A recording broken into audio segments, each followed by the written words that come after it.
अब जरा हम आपको बताते हैं कि आखिर लालू प्रसाद यादव और उनके परिवार के पीछे पड़े स्कैम क्या है नौकरी के बदले जमीन का मामला, ये कैसे हुआ, इसका पता कैसे चला, इसमें सीबीआई की एंट्री कैसे हुई, इसमें अब तक जांच कहां तक पहुंची है, जांच एजेंसियों के पास क्या क्या सबूत है, और एक दक्षिण से भी ज्यादा का वक्त बीत गया लेकिन अभी भी इस केस में चार्जशीट क्यों फाइल नहीं हो पाई।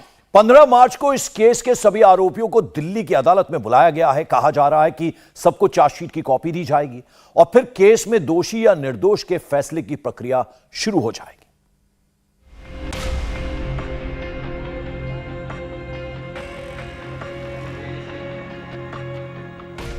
यह बात है साल 2004 से 9 की, जबकि लालू प्रसाद यादव देश के रेल मंत्री थे। इन 5 सालों में लालू यादव को श्रेय मिला कि उन्होंने घाटे में चल रहे भारत के रेलवे को फायदे में ला दिया। देश के बड़े मैनेजमेंट संस्थानों में उनका रेल मैनेजमेंट केस स्टडी का विषय बन गया। लेकिन 2009 के चुनाव में प्रदर्शन बिगड़ा तो केंद्र की गद्दी चली गई और फिर पहले से चल रही करप्शन की जांच ने सिर उठाया। फ्रीडम ऐप से सीखकर आप कड़कनाथ मुर्गियों का पालन करते हैं क्या? अगर ऐसा है तो आप अपनी मुर्गियों को 1 करोड़ फ्रीडम ऐप के जो ग्राहक हैं उन्हें बिना किसी खर्चे के आप उसे बेच सकते हैं। जो हम लोगों का नौकरी के बदले जमीन जो उन्होंने दिया, लिखवाया लोगों का, गरीब लोगों का अपने परिवार के नाम से, उस पर हम लोगों ने प्रधानमंत्री को एक ज्ञापन सौंपा था।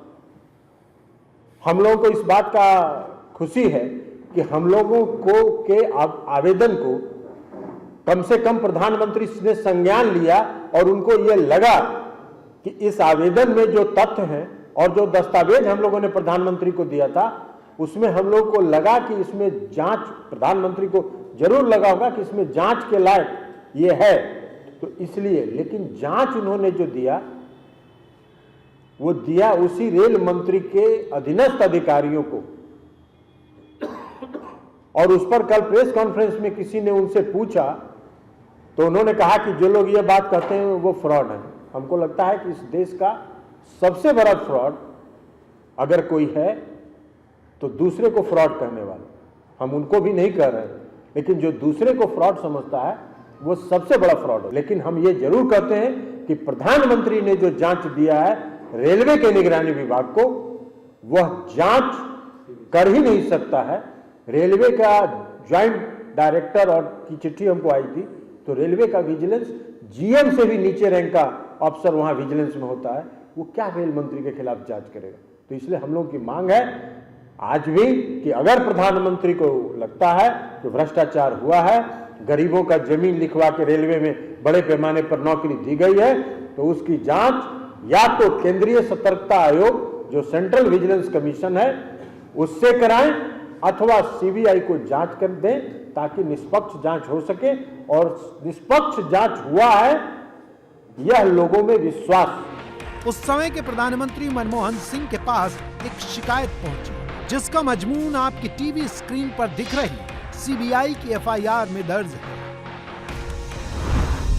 रेलवे के सेंट्रल जोन में नौकरी के बदले जमीन की रिश्वत ली गई। ग्रुप डी की अस्थायी नौकरियों पर नियम के खिलाफ नियुक्ति हुई। मुंबई, जबलपुर, कोलकाता, जयपुर, हाजीपुर में नियुक्तियां की गई। 3 दिन के भीतर नौकरी पर निर्णायक कदम उठा लिए गए। प्रक्रिया करने वाले अधिकारियों के नाम पते भी अधूरे थे।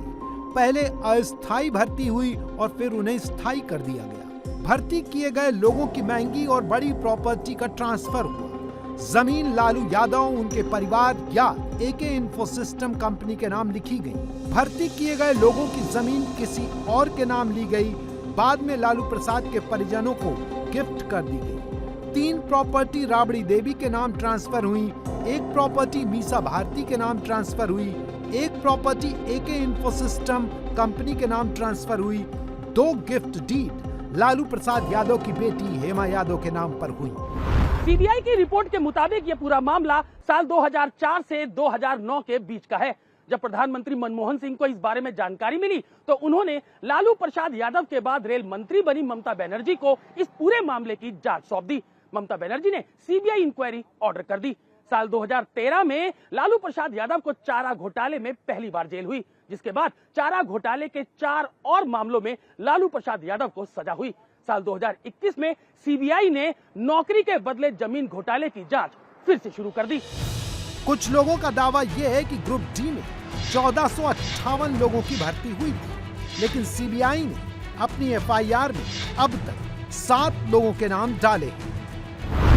स्वर्गीय किशुन राय और सोनमतिया देवी ने राबड़ी देवी के नाम 7375 स्क्वायर फीट जमीन 3,75,000 रुपए में ट्रांसफर कर दी। बदले में उनके परिवार के 3 लोगों को ग्रुप डी की नौकरी 2008 में मिली। पटना महुआ बाग के संजय राय और धर्मेंद्र राय ने 3375 स्क्वायर फीट जमीन 3,75,000 रुपए में ही राबड़ी देवी के नाम 2008 में ट्रांसफर की और इनके परिवार के 3 लोगों को नौकरी दी गई। बिहटा की किरण देवी ने 2007 में मीसा भारती के नाम पर 1 एकड़ से ज्यादा जमीन ट्रांसफर कर दी। बदले में 3,70,000 रुपए लिए और उनके बेटे को नौकरी दी। महुआबाग पटना के हजारी राय ने 2006 में 9,527 स्क्वायर फीट जमीन 10,83,000 रुपए में एके इंफोसिस्टम प्राइवेट लिमिटेड को बेच दी। उनके परिवार के 2 लोगों को नौकरी मिली। इसी तरह बाबू राय ने राबड़ी देवी, ब्रजनंदन राय ने हृदयानंद चौधरी को जमीन बेची, जिन्होंने बाद में लालू यादव की बेटी हेमा यादव को जमीन गिफ्ट कर दी, और विष्णुदेव राय ने ललन चौधरी को जमीन बेची। ललन चौधरी ने जमीन हेमा यादव को गिफ्ट कर दी। बदले में इनके रिश्तेदारों को भी नौकरियां मिली। सीबीआई ने 27 जुलाई 2022 को भोला यादव को गिरफ्तार किया।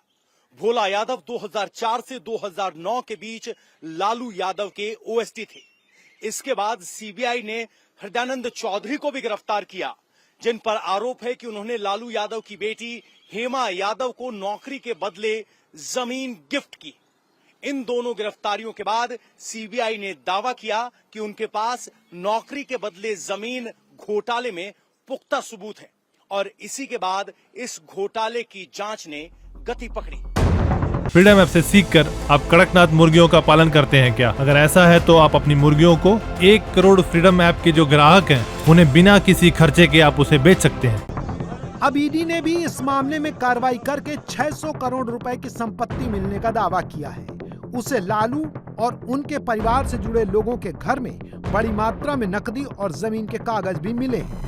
इसमें सोना, विदेशी मुद्रा, गहने वगैरह भी शामिल हैं। अब तेजस्वी यादव को भी सीबीआई जमीन के बदले नौकरी मामले में पूछताछ के लिए बुला रही है। वो सीबीआई के यहाँ तो नहीं गए, लेकिन ट्वीट करके इस छापेमारी को राजनीतिक साजिश जरूर कह रहे हैं। वैसे तो लैंड फॉर जॉब स्कैम की एफआईआर में बिहार के डिप्टी सीएम तेजस्वी यादव का नाम नहीं है, लेकिन फिर भी सीबीआई ने उन्हें पूछताछ के लिए बुलाया था। तेजस्वी यादव ने कहा कि उनकी पत्नी की तबीयत ठीक नहीं है, इसलिए वो नहीं आ सकते। अब सवाल ये कि जब एफआईआर में तेजस्वी यादव का नाम नहीं है, तो आखिर सीबीआई ने उन्हें पूछताछ के लिए क्यों बुलाया था? इस पर दावा यह किया जा रहा है कि लैंड फॉर जॉब स्कैम से मिली जमीनों को बेचकर उसे री इन्वेस्ट किया गया, जिसमें गुरुग्राम और पटना का मॉल और साथ ही दिल्ली के न्यू फ्रेंड्स कॉलोनी का घर शामिल है। इंडिया टीवी हर वक्त हर जगह डाउनलोड करने के लिए सर्च करें India TV news Google play store या ऐप स्टोर पर।